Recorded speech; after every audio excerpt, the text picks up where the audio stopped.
All right, thanks, guys. Welcome to the show, brought to you by patreon.com/rockpage, where you can access my personal daily best play on that website for just $1.99 per month. Let's go ahead and get into it. We're going a little bit backwards here today. We're going to cover some college basketball for Sunday. We're going to cover some NHL for Sunday.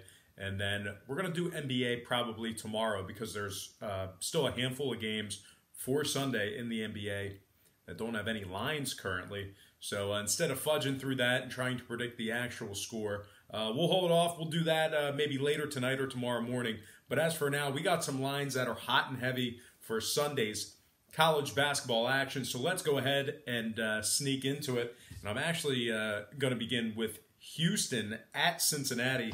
That's going to be a 12 o'clock Eastern tip-off in Cincinnati. The Bearcats open 1.5, total 126.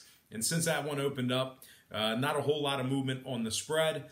Still early in the mix here, but we are seeing some good two-way action when it comes to the spread in that one. Now, we are seeing movement upward with regard to the total. That moved up to 127.5. So once again, Cincinnati open and remains 1.5. Total open 126 up to 127 and a hook. Cincinnati, they rank 10th in college basketball in defensive rebounding. They also rank 9th in points allowed.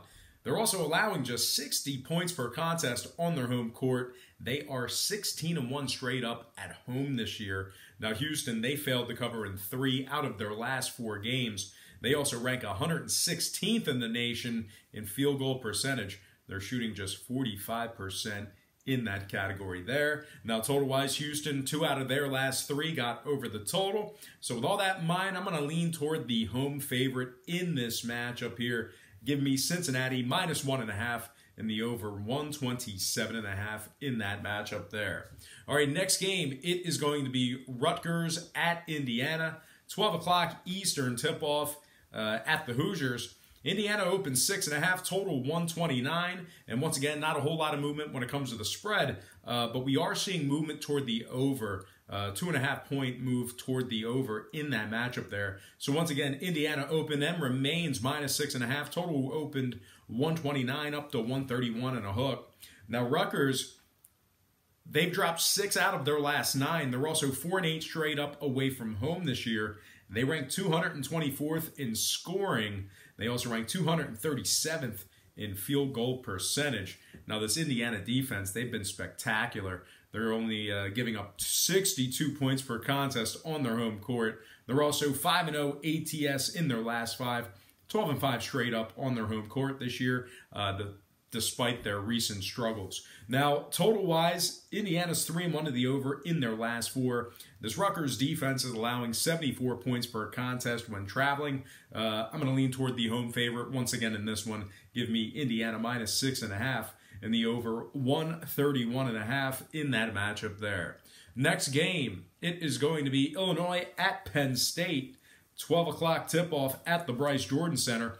Penn State's minus 7, total 144.5. No movement when it comes to those lines there. Now, Indiana's 0-4 against the number in their last 4 straight. They've also dropped 8 out of their last 9 away from home. The Hoosiers Illinois ranks 235th in road offensive rebounding. They also rank 207th in points allowed. 75.3 points per contest in that category there. Now, this Penn State defense, pretty good. They're giving up just 68 points per contest. The Nittany Lions have successfully covered the number in 8 out of their last 9 games. They're also 5-0 against the number in their last 5, taking on Illinois if you're into historical trends. Now, total-wise, Penn State is 2-0 to the under in their last 2. Illinois 6-3 to the under in their games on the road. Give me the Nittany Lions of Penn State minus 7. And the under 144.5 in that matchup there. All right, next game, Iowa at Nebraska. And that's going to be a 2 o'clock Eastern tip-off in Nebraska. The Cornhuskers are minus 2.5. Totals 148 and a hook. Not a whole lot of movement when it comes to that game there. Now, the Hawkeyes have failed to cover in their last 7 straight. 0-7 against the number in their last 7. They also rank 216th in road points allowed. They're giving up 79 points per contest in that category there. Iowa ranks 226th in road defensive field goal percentage, 48% in that category there. They've also dropped 4 out of their last 5 ball games. Now, Nebraska is 11-4 to the under on their home court this year. Give me the Cornhuskers minus 2.5 and the under 148 and a hook in that matchup there. All right, next and final game for our college slate. It is going to be Wisconsin at Ohio State, 4:30 tip-off at the Buckeyes. Wisconsin opened the betting as the 3-point favorite. Total open 119.5. And since that one opened up, not a whole lot of movement on the spread, although we did see a 2.5-point move upward when it comes to the total. That moved up to 122. So once again, the Badgers are minus 3.5. I'm sorry, the Badgers are minus 3. Total open 119.5 up to 122. And as far as Ohio State's concerned, Caleb Wesson is still suspended. He's still not playing. I think this is his 3rd straight game. Very bizarre there. Wisconsin, they rank 6th in the country in points allowed. They're giving up just 61 points per game. They also rank 4th in home field goal percentage. They rank 4th in home defensive field goal percentage. Their opponents are shooting just 38%. I fudged that up. Somehow. I think I meant to say 4th in road field goal percentage on defense. Regardless, Wisconsin is holding their opponents to just 38% from the field in some type of category. They also rank 1st in defending the 3-ball. I believe that's on the road. Ohio State on the other side, completely different story. They rank 207th in scoring. They're putting up just 69 points per contest. They've also failed to cover in 3 out of their last 4 games. They're just 2-5 ATS in their last 7. And they're 5-11 against the spread on their home court. Horrible. Total-wise, Ohio State 3-1 to the over in their last 4. 2 out of Wisconsin's last 4 got over the total as well. Give me Wisconsin minus 3 and the over 122 in that matchup there. All right, next and final slate for today's podcast.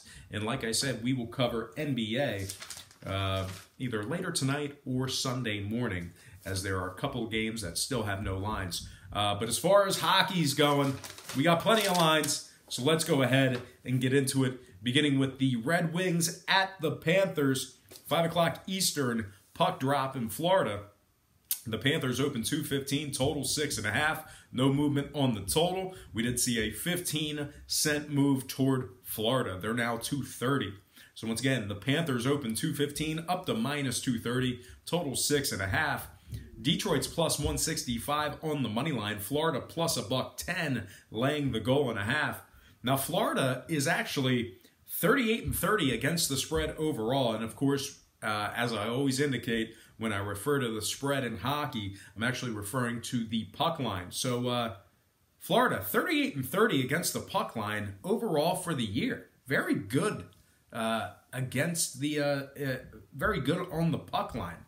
Florida also ranks 10th in home scoring. They're averaging 3.34 goals per contest in that category. Now Detroit on the other side, they rank 28th in goals allowed. They're giving up 3.42 goals per contest in that category there. They've also dropped 8 out of their last 9 straight up. Now, total-wise, this Detroit offense is putting up just 2.7 goals per contest. Meanwhile, the Florida defense is allowing just 2.9 goals per game at home. So give me the Florida Panthers, minus 1.5.